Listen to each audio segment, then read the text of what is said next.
Hey guys, very good morning all of you. I am Ashutosh. Welcome to you all in our academy, A Square Academy. Friends, आज start करेंगे variation. आज के session पूरा का पूरा हम लोग वेरिएशन के ऊपर डिस्कस करने वाले हैं, तो सभी लोग मेरे साथ लास्ट तक बने रहें और जानते रहें कि वेरिएशन क्या होता है, कैसे यूज़ किया जाता है। आपके सिलेबस में वेरिएशन का टॉपिक कितना महत्वपूर्ण है ये आपको आज पता चलेगा, क्योंकि ये ना हमारी लाइफ पर भी बहुत अच्छे से काम करता है। ये पूरा का पूरा मैं ये कह सकता हूँ कि ये पूरा का पूरा लाइफ पर डिपेंडेंट चैप्टर है। बहुत काम आने वाला है, बहुत अच्छे अच्छे टॉपिक और बहुत अच्छे अच्छे क्वेश्चंस आपको मिलने वाले हैं। तो पूरा सेशन मेरे साथ बने रहिए और चलिए स्टार्ट करते हैं सेशन को। सेशन को स्टार्ट करने से पहले सबसे पहला काम जो होता है सेशन को शेयर करने का। प्लीज़ सब लोग एक बार सेशन को शेयर कर दीजिए और मेरे साथ आज जितने भी मेरे नए साथी जुड़े हुए हैं चैनल को सब्सक्राइब कर लीजिए। आगे आने वाला सिलेबस आपको जल्दी से मिल सके, इसलिए आप नोटिफिकेशन आइकन को भी आप ऑन कर दीजिए। जो बेल बनी हुई ना, बेल आइकन, उसको आप प्रेस कर लीजिए ताकि आपको नोटिफिकेशन सबसे पहले मिल सके। ओके फ्रेंड्स, तो आज हम बात करेंगे वेरिएशन की। वेरिएशन क्या होता है इसके बारे में डिस्कस करने के लिए सबसे पहले मैं ये बता देता हूँ वेरिएशन क्या होता है, वेरिएशन का कैसे यूज करते हैं, वेरिएशन के कितने टाइप होते हैं। ठीक है, ये जो टाइप होते हैं ये काम कैसे करते हैं। इसमें आज आपको एक और नई चीज पढ़ने को मिलेगी, प्रोपोर्शनल, जो कि आपने अभी तक इससे पहले के सेशंस में नहीं पढ़ा होगा। तो बेटा वेरिएशन के दो टाइप होते हैं। कौन कौन से होते हैं? एक होता है डायरेक्ट और एक होता है इनडायरेक्ट। वेरिएशन कैसे काम करता है ये आपको ये एग्जांपल देते ही समझ में आ जाएगा। मैं इसके डायरेक्ट एग्जांपल देता हूं, आपको तुरंत काम समझ में आ जाएगा आप वेरिएशन लगा क्यों रहे हो। वेरिएशन का मतलब ही होता है वैरी करना, मतलब कम ज्यादा होते रहना। ठीक है, कोई जब एक चीज कम होती है दूसरी चीज ज्यादा होती है, तो ये से क्या एक वैरी कर रहा है, क्या उसमें चेंजेस आ रहे हैं। ठीक, एक चीज बढ़ाने से दूसरी घट रही है या एक चीज बढ़ाने से दूसरी भी बढ़ रही है, कैसे होता है ये। उसी पर डायरेक्ट और इनडायरेक्ट दो टाइप के वेरिएशन आपके बना दिए गए हैं। बहुत अच्छा सर, ये बात तो समझ में आ रही कि वेरिएशन का मतलब होता है कि चेंजेस आना, मतलब कि कम ज्यादा होना। एक तरह से ये बात तो समझ में आ रही, लेकिन क्या कम ज्यादा, क्या वेरी कर रहा है। ठीक है, क्या वेरियाई कर रहा है, तो ये हम लोग जरा समझेंगे एग्जाम्पल के तरह से। मतलब डायरेक्ट वेरिएशन और इनडायरेक्ट वेरिएशन कब बोला जाता है, मेरी बात को समझना। जब आप सेम डायरेक्शन में सेम लेवल पर काम कर रहे हो तो वो क्या है, डायरेक्ट है। और अगर आप एक डायरेक्शन में काम कर रहे हो, आपका साथी दूसरा अपोजिट डायरेक्शन में काम कर रहा है, तो वो इनडायरेक्ट है। अभी नहीं समझ में आया, इसको ऐसे समझो। मैं एक एग्जांपल देता हूं आपको कि कैसे आपको करना चाहिए। जैसे मान लो आपने एक एप्पल खरीदा, वो मिला आपको 5 रुपीज का। आप कहोगे बढ़िया सर, है ना, एक एप्पल 5 रुपीज। मैंने कहा आप एप्पल बढ़ा दो। आप कहोगे चलो सर मैंने 2 एप्पल ले लिए, तो क्या रेट बढ़ेगा, क्या अभी भी 5 ही रुपए देना पड़ेगा? क्या बात हुई सर, ये तो कॉमन सेंस की बात है कि अगर एक एप्पल 5 रुपए का तो 2 एप्पल 10 रुपए के हो गए कि नहीं हो गए। सिंपल सी बात है ना। अगर आप नंबर ऑफ क्वांटिटी वेरियाई कर रहे हो तो रुपीज भी उसका वेरी करेगा। ठीक है, तो कैसे काम चल रहा है देख रहे हो, नंबर को हाई कर रहे हैं तो रुपीज भी क्या हो रहा है, हाई जा रहा है। ठीक है, अगर हमने क्वांटिटी ज्यादा कर दी तो रुपीज भी ज्यादा हो रहे हैं। ठीक, एक और एग्जांपल इसी तरह इसको और बढ़ा लो। 3 एप्पल लोगे तो और क्या और बढ़ जाएगा? बिल्कुल बढ़ जाएगा सर। अब 15 रुपीज देना पड़ेगा। एक एप्पल 5 रुपए का, तो 5 5 5 करके जोड़ लो। नॉर्मल सी बात है, बच्चा जोड़ सकता है। ठीक है, तो आपने ऐसे कर लिया कि 15 रुपए हो गए, मतलब एप्पल बढ़ा रहे हैं तो रुपीज बढ़ रहा है। तो बेटा इसको जो है वेरिएशन इक्वेशन में लिखना पड़ेगा।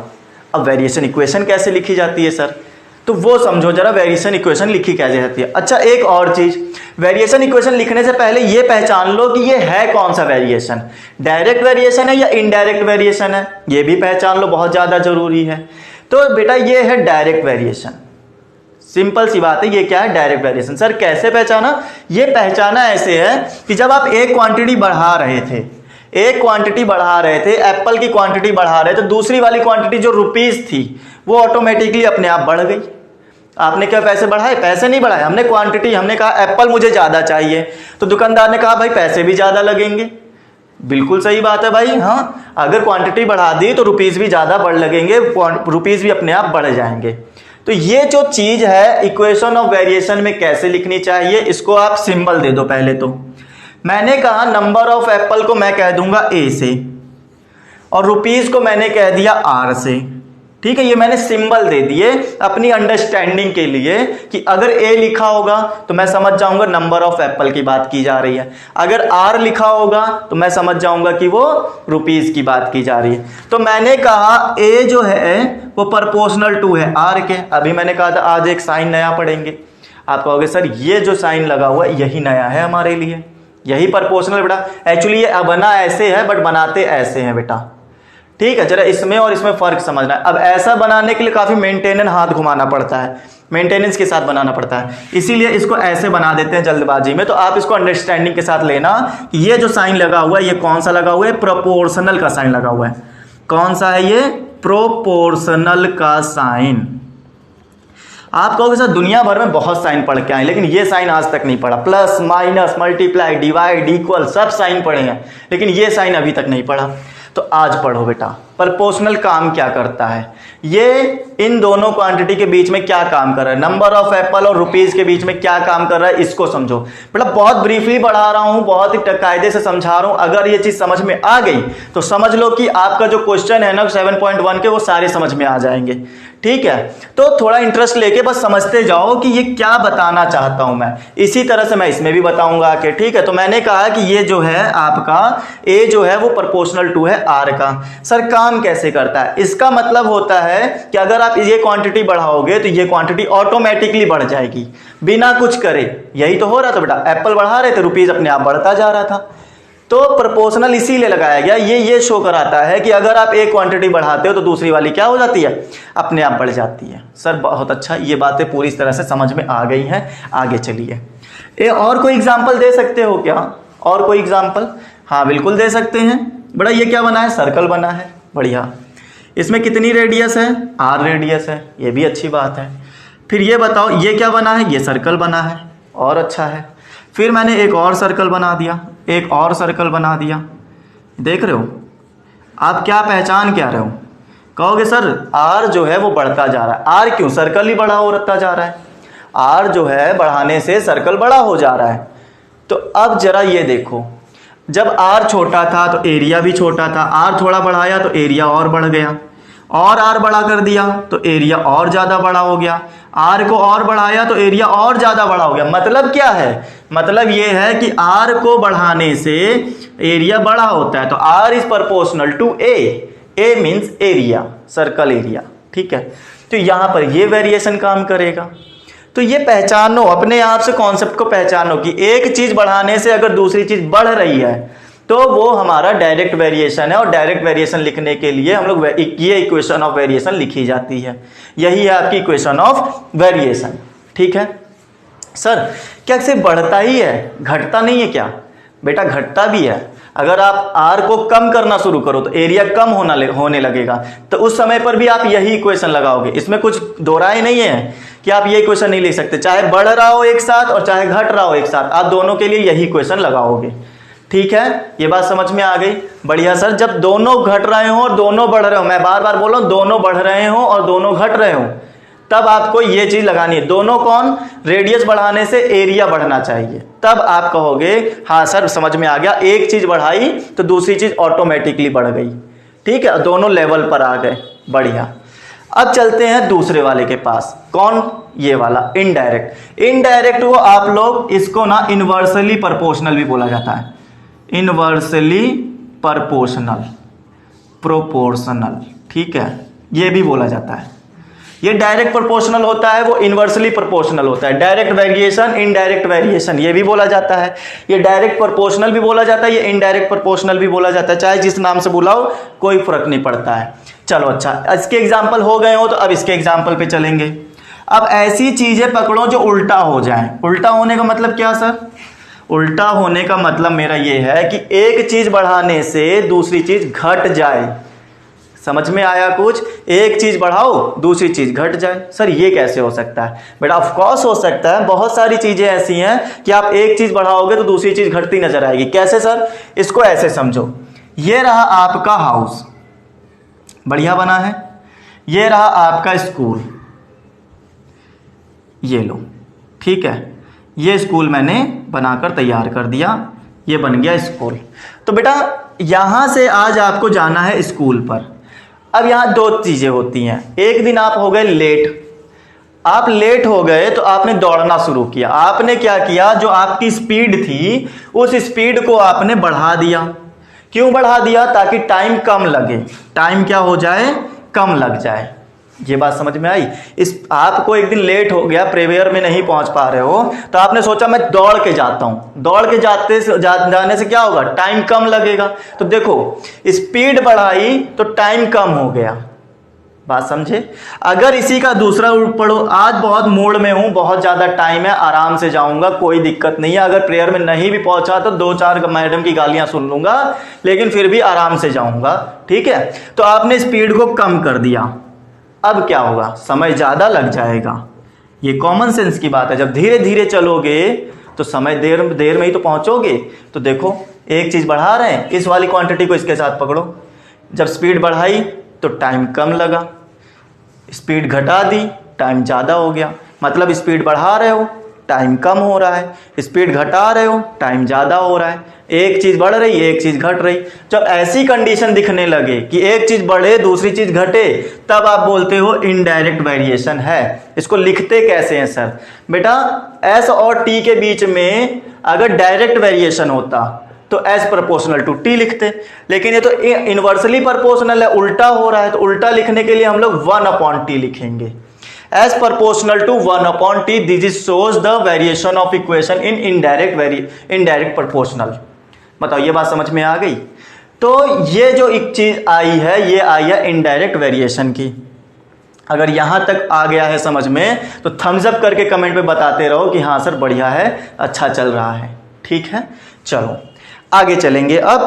और अब जो है बात करेंगे हम लोग, ये इक्वेशन, ये इस तरह के कई सारे एग्जांपल दिए जा सकते हैं। जैसे आपके मान लो कि 4 लोग जो हैं एक घर को बना रहे हैं, तो वो कितना टाइम ले रहे हैं? मान लो 10 दिन ले रहे हैं। 4 लोग 10 दिन ले रहे हैं। तो आपने कहा सर मैं 8 लोगों को भेज दूंगा, आदमियों की संख्या मैंने बढ़ा दी, लेबर मैंने बढ़ा दिया। अगर लेबर ज्यादा लेबर काम करेगी तो समय अपने आप कम पड़ जाएगा कि नहीं पड़ जाएगा? तो आदमी बढ़ाने से समय कम लगेगा। पहले 4 लोग 10 दिन ले रहे थे, अब 8 लोग 5 ही दिन में बना के दे देंगे आपको, क्योंकि नंबर डबल हो गए ना आदमियों के। तो ये चीजों को थोड़ा वेरिएशन में अप्लाई करना सीखो।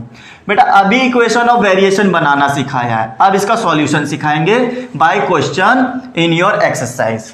ओके, आपकी एक्सरसाइज में जो क्वेश्चंस दिए हुए हैं उन पर ध्यान दो। क्या दिए हुए हैं मैं उन पर डिस्कशन करने जा रहा हूं। कैसे सॉल्व करेंगे, एक एक क्वेश्चन बताते चलेंगे, आप समझते चलना।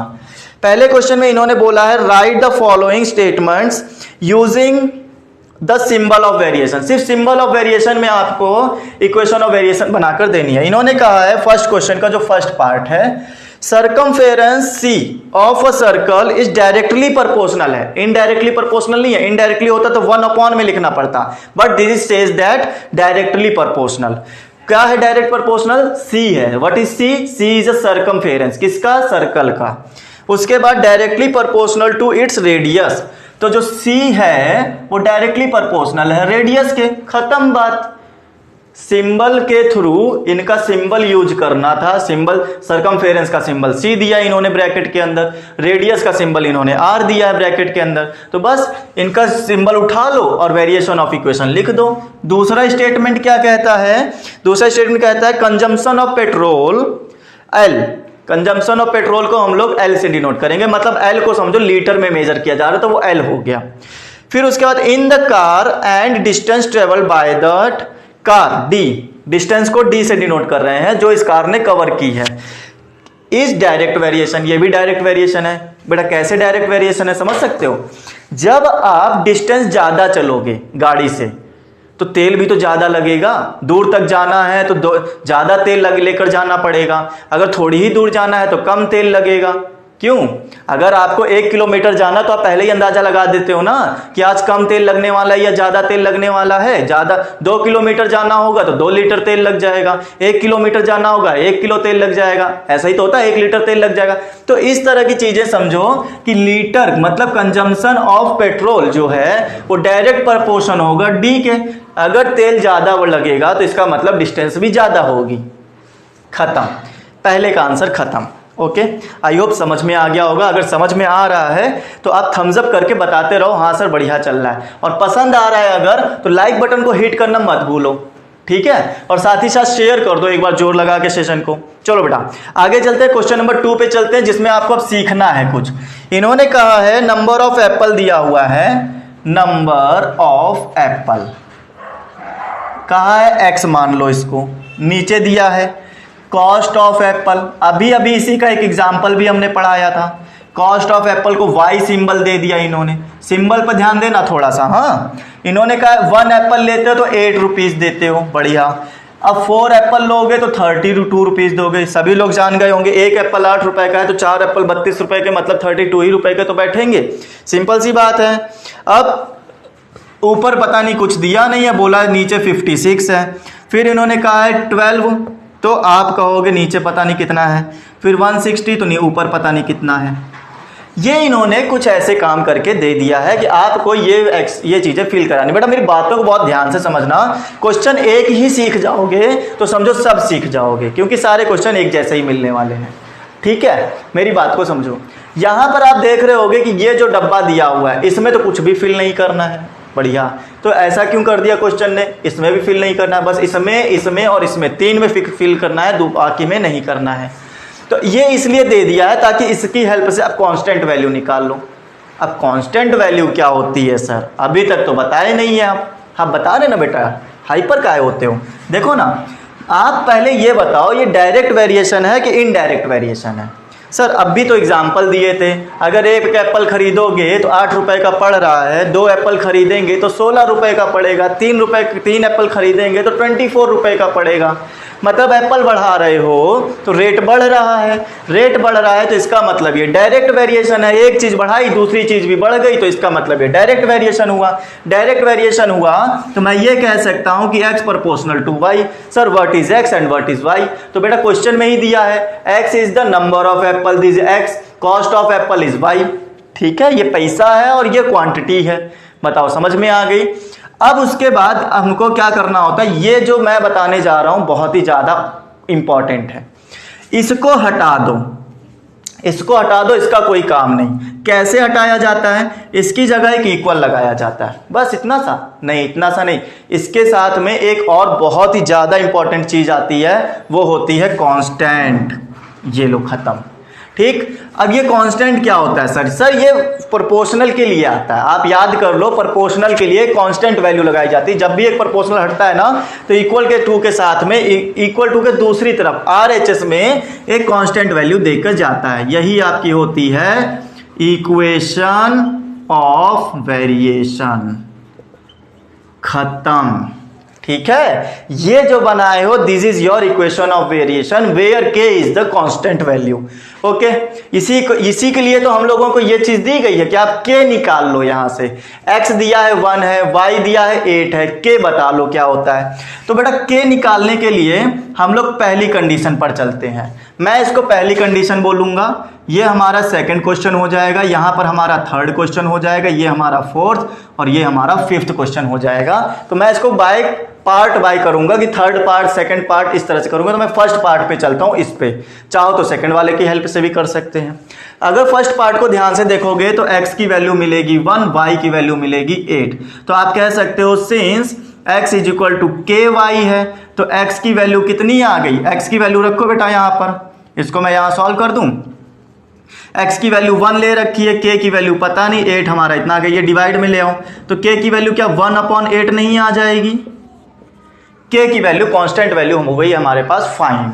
इसी k की वैल्यू से अब हम लोग अदर क्वेश्चन सॉल्व करेंगे, इसमें सॉल्व करने की कोई जरूरत नहीं है। तो आपके थर्ड पार्ट में आपसे पूछा गया ये वैल्यू कितनी आएगी, मींस x कितना आएगा। तो x निकालने के लिए अब मैं बोलूंगा आपको सेकंड पार्ट पर चलते हैं।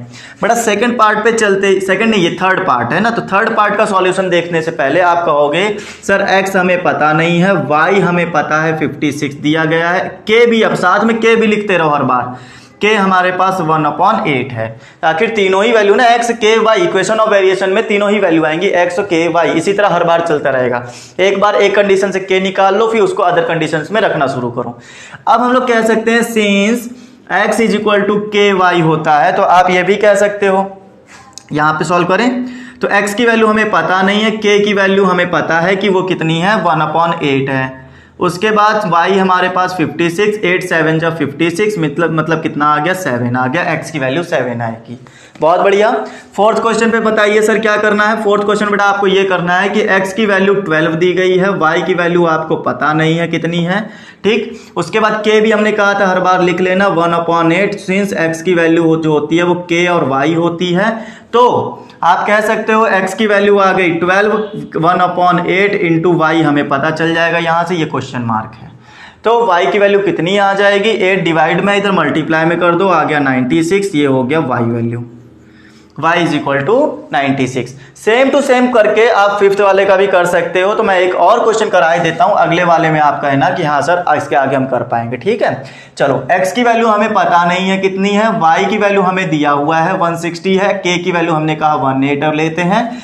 तो सिंस x वैल्यू जो होगी वो k और y हो जाएगी, x की वैल्यू पता नहीं, k की वैल्यू 1/8 रखनी पड़ेगी हमको, और साथ ही साथ 160, 8 2 जा 16, मतलब ये कितना हो गया, x की वैल्यू 20 आ गई। इस तरह से आप x के y इस तरह से जो भी निकालना है हर बार निकाल सकते हैं। थर्ड क्वेश्चन में आपको x फाइंड करना था, यहाँ y फाइंड करना था, फिर से आपको x फाइंड करना था। तो ये बार बार इसी तरह से चलता रहेगा, x y पूछते रहेंगे, आप बताते रहो, ठीक है बेटा। यहां तक कोई समस्या ना आई हो तो थम्स अप करके बताओ हाँ सर बढ़िया चल रहा है, ठीक, ओके। चलो थर्ड क्वेश्चन पे चलते हैं। थर्ड क्वेश्चन में इन्होंने क्या कहा है बेटा, करना वही है आपको हर बार, और बिना कुछ डरे, है ना। आप ना क्वेश्चन को बहुत अच्छे से फील करो। एक कंडीशन ये खुद से देंगे, पहली बात तो ये समझ लो, एक कंडीशन ये लोग खुद से देंगे, दूसरी कंडीशन में आपसे पूछा जाएगा। अच्छा ये लोग खुद से क्यों देते हैं सर, खुद से इसलिए देते हैं ताकि आप के फाइंड कर सको, उसी के का यूज आप अदर वाले जो फाइंड करने के लिए बोला उसमें यूज कर सको, ये ऐसा इनका जो है कॉन्सेप्ट होता है। बढ़िया सर, क्या थर्ड क्वेश्चन में भी ऐसा ही है? आप बिल्कुल कह सकते हो ऐसा ही है। क्यों सर, कैसे ऐसा ही है? इन्होंने कहा कि अगर व्हेन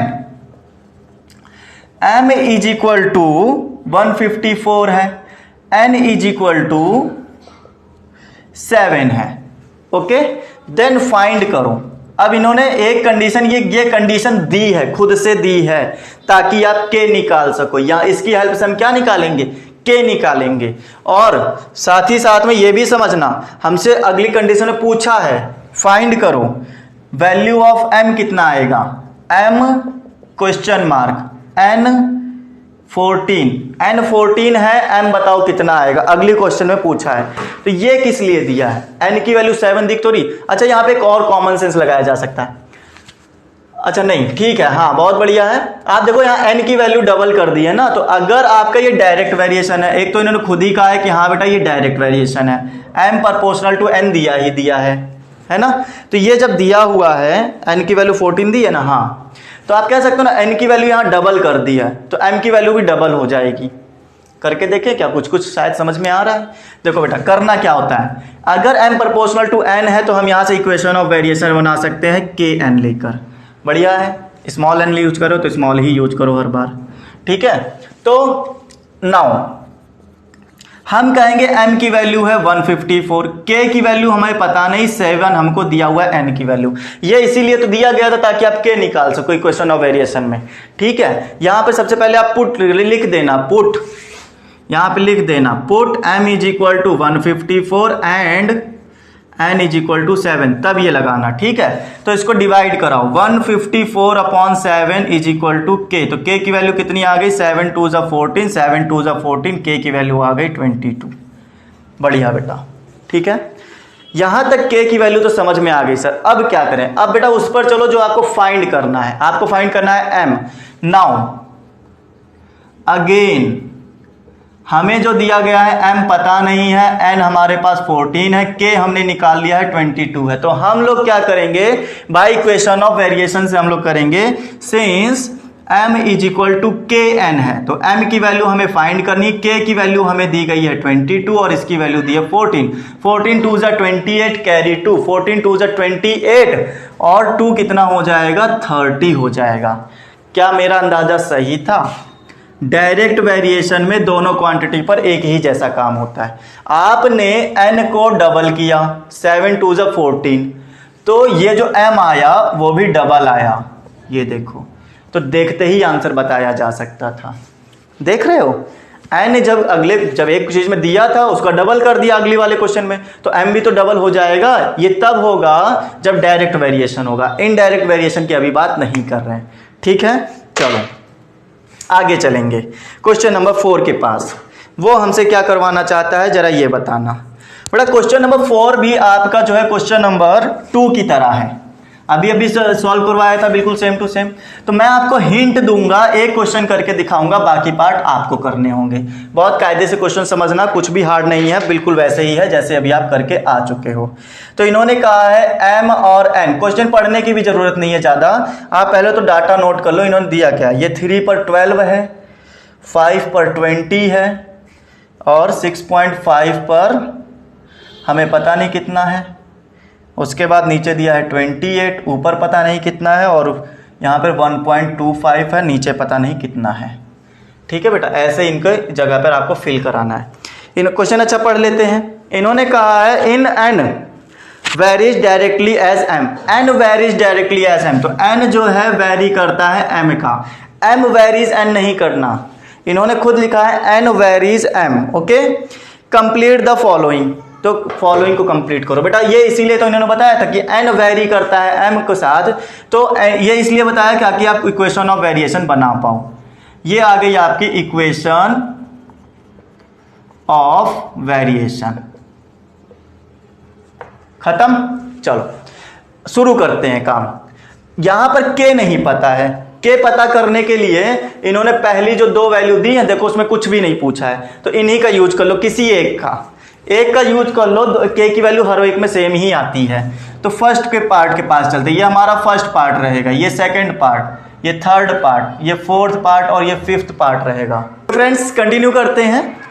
थोड़ा सा लाइट इशू की वजह से हम लोगों को थोड़ा सा ब्रेक लेना पड़ा, आगे कंटिन्यू करते हैं। मैं कह रहा था कि ये फिफ्थ पार्ट है, हम लोगों को फर्स्ट और सेकंड पार्ट में कुछ भी फाइंड नहीं करना, हम लोग थर्ड पार्ट से कंटिन्यू करेंगे। उससे पहले हम लोग ये कहेंगे कि हमें k की वैल्यू निकालनी पड़ेगी। k की वैल्यू कैसे आ जाएगी, तो m की वैल्यू इन्होंने कहा है 3 है और n की वैल्यू 12 है। मैं फर्स्ट पार्ट को लेके चल रहा हूँ, फर्स्ट पार्ट यहाँ लिख दिया है।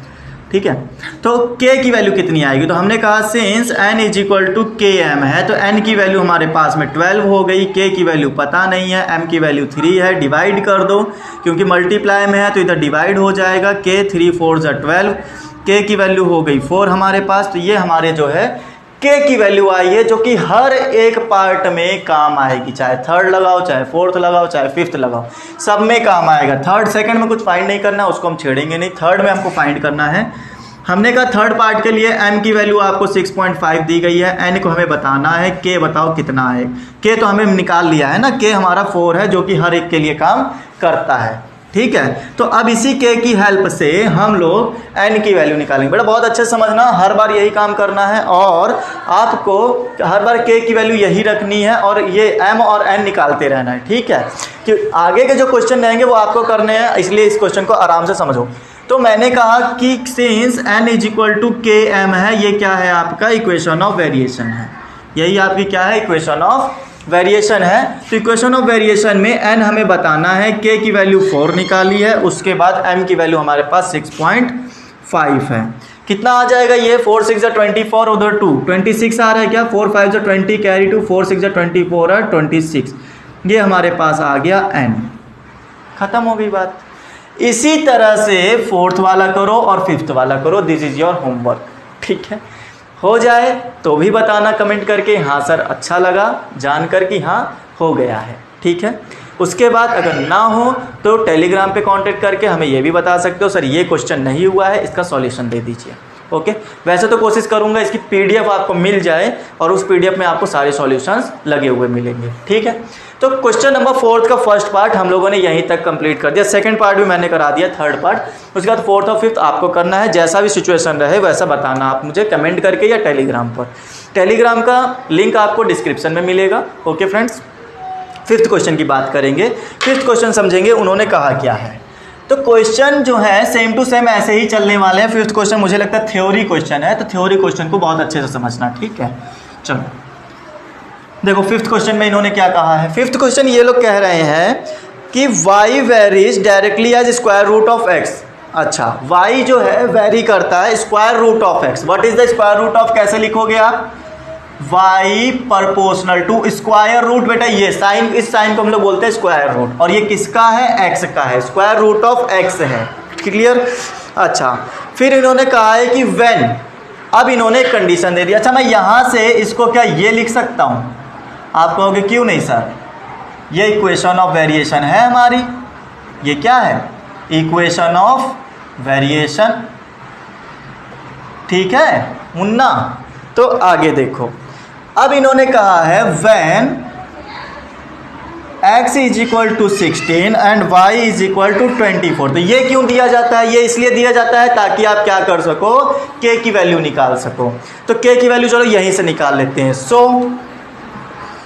सो हमारे पास में y वेरी कर रहा है ना, तो y पर equal to k square root x, y की वैल्यू 24 है, k की वैल्यू हमें निकालनी है, स्क्वायर रूट 16 है, और स्क्वायर रूट 16 कितना होता है बेटा, 4 होता है। स्क्वायर रूट कितना होता है, 16, 4 होता है। तो हम लोग क्या करेंगे, यहाँ पर 4 रखेंगे, तो आपके पास आ जाएगा 24 is equal to k into 4 से डिवाइड कर दो, ये आपके पास में आ जाएगा 4 6 24, k की वैल्यू 6 आ गई। k की वैल्यू 6 आ गई हो तो अब आप कह सकते हो अगेन, इन्होंने हमसे पूछा क्या है, इन्होंने हमसे कहा find the constant of variation. बेटा कांस्टेंट ऑफ वेरिएशन ये देखो, कांस्टेंट ऑफ वेरिएशन आ चुका है, k आ गया, उसके बाद इक्वेशन ऑफ वेरिएशन, यही तो थी इक्वेशन ऑफ वेरिएशन, खत्म काम, इसमें हमको और कुछ पूछा ही नहीं, आगे खत्म हो गया। हमें तो यही नहीं पता था करना क्या था, हाँ लो कर दिया आराम से, जो बोला था इन्होंने हम लोग पहले पढ़ने से पहले ही कर दिया। ठीक है चलो आगे चलेंगे, अगला क्वेश्चन समझेंगे हम लोग, और अगले क्वेश्चन में क्या दिया हुआ है वो चीज़ समझते हैं। ठीक है देखो अगले क्वेश्चन की तरफ बढ़ रहे हैं। 6 क्वेश्चन में इन्होंने हमसे कहा है कि द टोटल रिम्यूनरेशन पेड, जो रिम्यूनरेशन है बेटा वो उनकी दिहाड़ी है, मजदूरी है, पैसा दिया जाता है ना लेबरों को, तो वो पे किया जा रहा है, कितना सैलरी दी जा रही है, एक टाइप की समझो सैलरी है। जब इंसान पूरा दिन काम करता है तो शाम को उसको जो है 300 350 रुपये मिलता है, वो क्या होती है, उसकी न्यूमरेशन होती है, ठीक है बेटा, सॉरी रेमुनरेशन होती है। तो वो कितना हो गया हमारे पास में, 6 क्वेश्चन है ये, हाँ 6 क्वेश्चन है। इन्होंने कहा remuneration paid labours employed to the harvest soybean, soybean जो है हार्वेस्टिंग की गई है, उसकी जो खेती की गई है, is in the direct variation, ये डायरेक्ट वेरिएशन, बिल्कुल डायरेक्ट वेरिएशन है बेटा। एक लेबर आया आपने उसको पेड कर दिया, दूसरा आया फिर पेड कर दिया, मतलब नंबर ऑफ लेबर बढ़ता जा रहा है तो पेड हमारा बढ़ता जा रहा है। ठीक है जब लेबर आते जाएंगे पेड देना पड़ेगा, पेड देते रहो, नंबर लेबर बढ़ रहे हैं पेड बढ़ता जा रहा है। ठीक तो इस तरह से समझो ये क्या है, हमारा डायरेक्ट वेरिएशन है। अच्छा किसके बीच में डायरेक्ट वेरिएशन है, ये रेम्यूनरेशन और लेबर के नंबर्स के बीच में डायरेक्ट वेरिएशन है। तो मैंने ऐसे कहा कि नंबर ऑफ लेबर, ये मैंने किससे डिनोट कर दिया, एल से डिनोट कर दिया। चलो ठीक है, number of labour is directly proportional to remuneration, remuneration मतलब पेड, पेड के लिए मैंने कहा कि P से डिनोट कर दिया। तो L क्या है, नंबर ऑफ लेबर है, P क्या है, पेड है। ठीक है if remuneration for labours is 1000, जरा बात को समझना, पहली कंडीशन में इसने कहा अच्छा L प्रोपोर्शनल टू P है तो L is equal to KP आएगा, सीधी सी बात है, इक्वेशन ऑफ वेरिएशन मिल गई। तो अब इन्होंने कहा है इफ, अगर हमारा L मतलब 4, L क्या है हमारा, नंबर ऑफ लेबर है, अगर ये हमारे पास 4 लोग हैं तो इनके लिए पेड जो किया जाता है वो 1000 रुपीज़ होता है, इन पर जो खर्चा किया जाता है, पेड किया जाता है, वो इतना आता है 1000 रुपीज़। ये क्यों दे दिया गया है, ये इसलिए दे दिया गया है ताकि आप K निकाल सको। तो हम कहेंगे since equation of variation as equal to KP, L की वैल्यू कितनी है 4 है, K हमें पता नहीं है, तो P की वैल्यू हम लोग कितनी P की वैल्यू कितनी रख सकते हैं 1000। तो इसको डिवाइड करा दो 4/1000, कितना आ गया, 4 को कट करोगे 250 टाइम, तो मतलब K की वैल्यू आ गई 1/250 आ गई। बताओ यहाँ तक समझ में आ गया।